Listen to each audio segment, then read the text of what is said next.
I didn't call my son right away. I sat in my truck in the parking lot of the pharmacy for about 20 minutes, just staring at the receipt in my hand. It was wrong. Not wrong like a minor error. Wrong like someone had been inside my account and rearranged everything while I was asleep. I'm 67 years old. I spent 31 years working as a claims adjuster for one of the largest property insurance companies in the Midwest. I've seen fraud, I've documented it, reported it, testified about it in court. I know what it looks like when someone is trying to cover their tracks, and I know what it feels like when something is off before you can explain why. That receipt felt off. I had gone in to refill my blood pressure medication, same as I do every third Thursday. The pharmacist, young woman, always pleasant, name tag said Brenda, had rung me up and handed me the bag, and when I looked down at the total, I thought it was a mistake. My copay had been $12 for 4 years. The receipt said $89.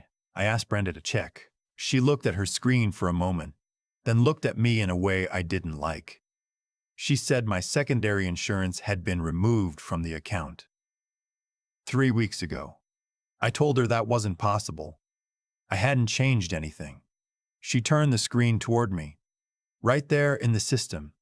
Updated. Name of the person who requested the change wasn't shown to me, but the date was October 14th. I had been in Knoxville visiting my brother on October 14th. I hadn't been anywhere near a pharmacy, a computer, or a phone call that had anything to do with my insurance. I paid the $89. I walked to my truck, and I sat there. My wife passed 4 years ago. Lung cancer, 14 months from diagnosis to the end. After she died, my younger son, he'd been living in Denver, moved back to Millbrook to help me get back on my feet. He said he just wanted to be nearby. He brought his girlfriend with him. They stayed in the guest room for 2 weeks, then 3, then a month. I didn't mind. The house was quiet in a way that felt wrong, and having people there helped. After about 6 months, they found an apartment 20 minutes away, but they still had a key to my house. I'd given it to my son, so he could check on the place when I was in Knoxville. That made sense at the time. Standing in that pharmacy parking lot, thinking about that key, I felt something cold move through me. I drove home. I didn't call anyone. I went to my filing cabinet in the second bedroom, what used to be my wife's sewing room, and I pulled out every insurance document I had. Medical, life, home, auto. I laid them all out on the dining room table, and I went through them one by one. Everything looked the same, but looking the same and being the same are two different things. I made a list of calls I needed to make in the morning, and I locked the front door, set the alarm, which I admittedly hadn't been using consistently, and I went to bed. I didn't sleep much. The next morning, I called my insurance company first. I use a broker, a man named Gerald who'd handled our policies for 15 years. Gerald wasn't in yet, so I left a message. Then I called the main line for my life insurance carrier directly. That call took 45 minutes. I was transferred 3 times. The third person I spoke to, a man with a calm, careful voice, asked me to verify my identity 3 different ways before he would tell me anything. When I finally got through all that, he went quiet for a moment. He said there had been a request submitted to update the primary beneficiary on my policy. I asked him to repeat that. He repeated it. A request had been submitted. It had not yet been processed. They had a 10-day review period for beneficiary changes on policies over a certain value, but it was in the queue. The change had been requested to replace my older son's name with an unfamiliar one. My older son, his name is Colin. He lives in Portland. He's been the beneficiary on that policy since I first took it out, because his mother and I agreed that if anything happened to us, Colin would look after his younger brother until he got settled. That was a decision we made together 22 years ago, and I had never touched it. I asked the man on the phone who had submitted the request. He couldn't tell me. It had come through an online portal access, verified with credentials associated with my account. Someone had logged in using my information. I thanked him, told him to put a freeze on any changes to the account, and hung up.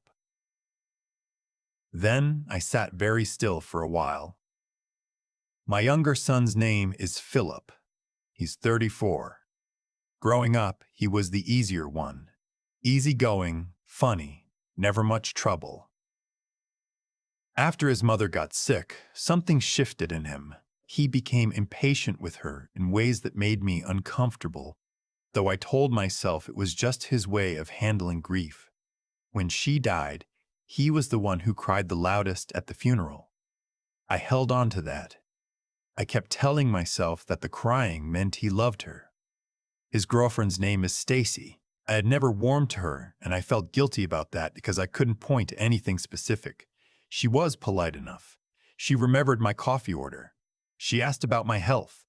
But something about the way she asked always felt like she was taking inventory, rather than showing care. You spend 30 years in insurance. You learn to hear the difference between a question and an assessment. I went to my desk and I opened my laptop. I logged into my Medicare supplemental account. It took me 4 tries to get the password right. I have a system for passwords that I'd set up years ago, and sometimes I get them confused. When I finally got in, I checked my account history. The secondary insurance that had been removed at the pharmacy wasn't Medicare. It was a supplemental plan I'd added 2 years ago to cover prescription costs. And there it was in the account log. Removed October 14th. Device used was listed as unknown. I closed the laptop. I thought about that key hanging on a hook in my kitchen. The one I'd given to Philip so he could water my plants and check the mail when I traveled. I thought about how I'd mentioned to him, maybe 3 months ago, that I was updating my online accounts, and he'd offered to help me set up stronger passwords. I'd let him sit next to me while I went through a few of them. I hadn't thought twice about it at the time. Now I was thinking about it. I called Gerald, my broker, when he got in at 9. I walked him through everything. Gerald is the kind of man who doesn't panic, which is exactly what you want in that moment. He listened without interrupting. When I finished, he said, "Ned, do not change any passwords yet. Do not confront anyone, and do not tell anyone you know what you know. Come to my office this afternoon and bring every document you can carry." I trust Gerald. I did what he said. At his office, we spent 2 hours going through my policies together. Gerald had a legal pad and he wrote down every irregularity, every date, every account access that didn't line up with something I had done. By the end, the list had 9 items on it, 9 separate instances, going back almost 8 months, where someone had accessed one of my financial accounts, changed a setting, or submitted a request, all using my credentials, all from devices that were not mine. The life insurance beneficiary change was the most serious, but there were others. A request to add Stacy as a co-owner on a brokerage account I'd had since my 30s. A change to my home insurance that had quietly removed a rider covering my wife's jewelry, which I still had in the safe, which I'd planned to give to my daughter-in-law in Portland someday. A linked bank account on my supplemental insurance that was not my bank account. Gerald said I needed an attorney before I did anything else. He made a call. An hour later, I was sitting across from a woman named Patricia. No, I need to use a different name. Across from an attorney named Susan Albright in an office 3 blocks away. She specialized in elder financial law. Gerald had sent people to her before. Susan was no nonsense. She looked at Gerald's list, asked me half a dozen questions, and then said, "This is organized. Whoever did this knew your accounts, your travel schedule, and your login habits. This isn't opportunistic. Someone planned this."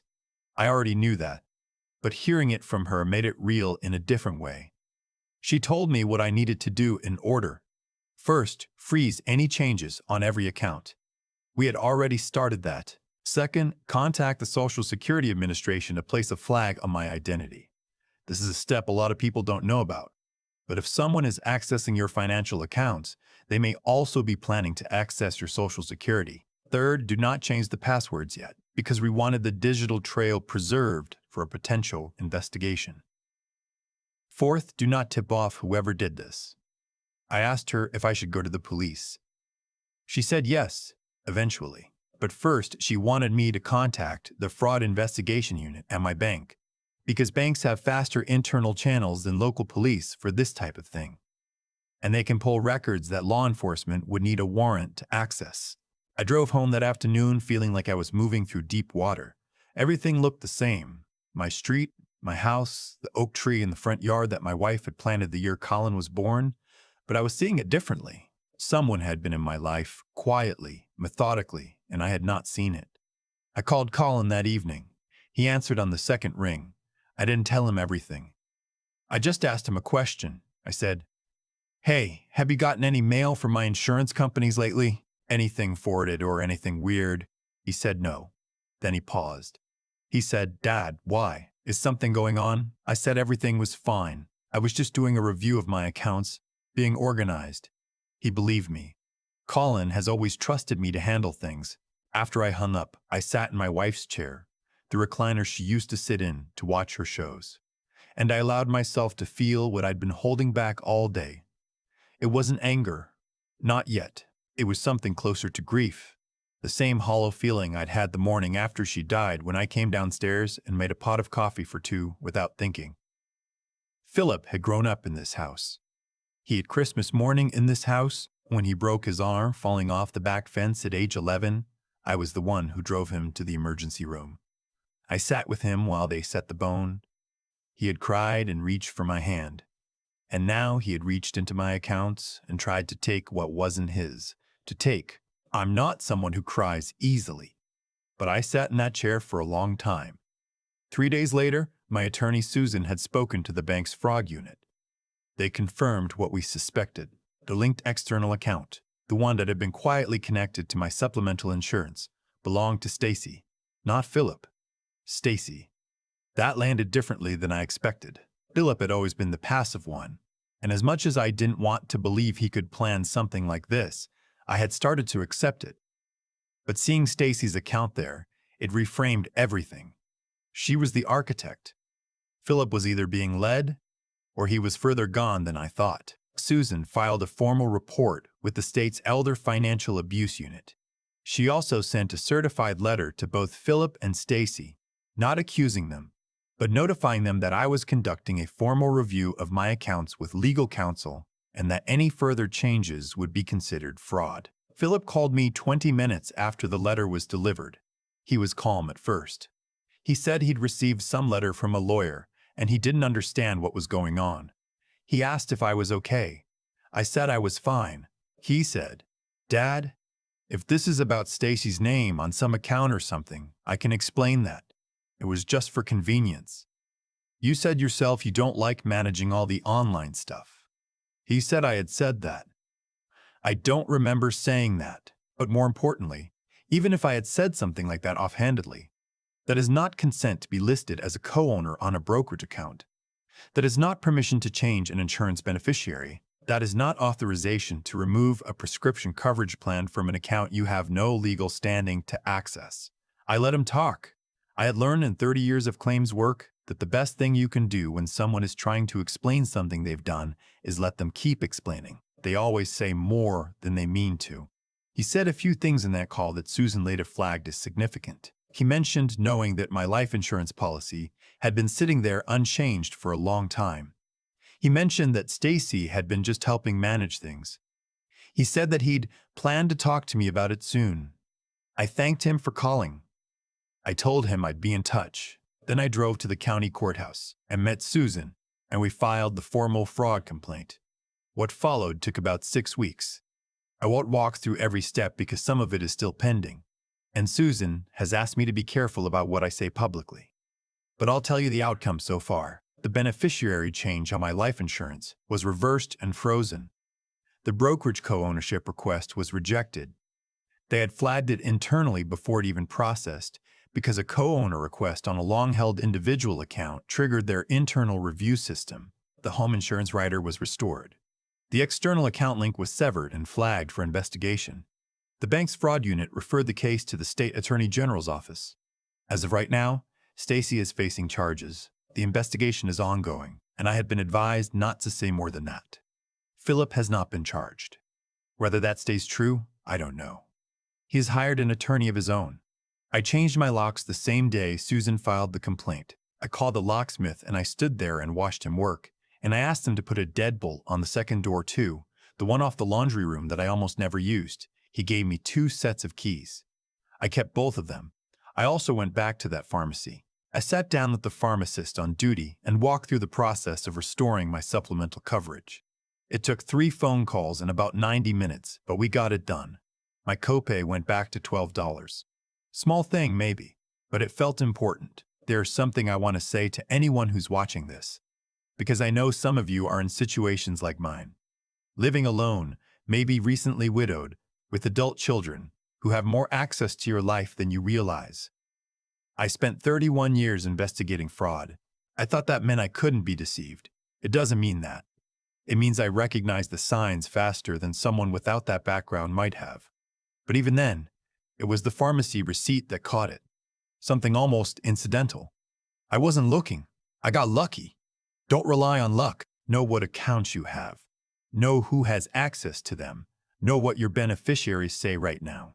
Not what you set them to 20 years ago, but what they say today. Log into your accounts. Look at them. The 10-day review period on my life insurance beneficiary change is what stopped that particular action from going through. 10 days. If I had waited 11 days to make that call, I don't know how long it would have taken to unwind. Put your important documents, your will, your insurance policies, anything related to power of attorney, either with your attorney or in a safety deposit box. Do not keep them somewhere accessible to people who have a key to your house. And if you've given someone a key to your house because it seemed like a good idea at the time, think about whether it still makes sense. I loved my son. I trusted him. I don't regret having loved him. But the key that I regret. I'm not proud of how long it took me to see what was happening. I'm not proud that I sat in that pharmacy parking lot for 20 minutes trying to talk myself into thinking there was a simple explanation, but I didn't look away from it.